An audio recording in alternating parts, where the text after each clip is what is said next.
สวัสดีครับแฟนคลับพี่แอฟทักษะออนแฟนคลับน้องนนกุลสุดหล่อรวมถึงแฟนคลับช่องกระแสดาราดังชาแนลทุกๆคนแอดมินนะความคิดแอดมินว่าพี่แอฟกับน้องนนกุลเนี่ยคู่นี้เหมาะสมกันมากที่สุดเลยนิสัยดีน่ารักการวางตัวทางสังคมดีมากๆซึ่งแอดมินเดานะต้องแต่งแน่นอนเร็วๆนี้แหละอย่างที่พี่แอฟได้ให้สัมภาษณ์เนาะอาจจะแต่งแต่ว่าก็ต้องเข้าใจว่า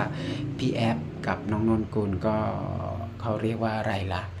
คือเอาง่ายๆเลยการแต่งงานมันไม่ใช่เรื่องที่แบบจะตัดสินใจได้ปุบปับเนาะต้องใช้เวลาแล้วก็การแบบปรับตัวเข้าหากันไม่ว่าจะ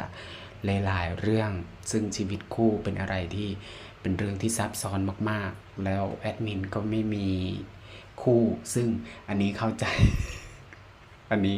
ไม่ได้เล่าถึงปัญหาชีวิตตัวเองนะ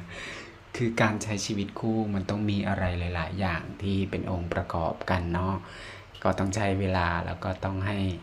เวลากับทั้งคู่ได้เรียนรู้กันไม่มีคำว่าช้าแล้วก็เร็วแต่แอดมินเชื่อว่าทั้งคู่นี้แน่นอนต้องจบแบบแฮปปี้เอนดิ้งอย่างที่หลายๆคนเชียร์ซึ่งใครจะว่ายังไงก็ช่างแอดมินก็เชียร์เนาะแล้วแฟนคลับของพี่แอฟและน้องนนกุล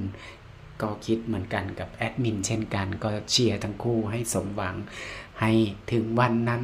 เร็วๆถึงวันแต่งงานที่ทั้งคู่ได้เดินเข้าสู่ประตูวิวาห์นั่นเองขอบคุณการรับชมด้วยครับสวัสดีครับ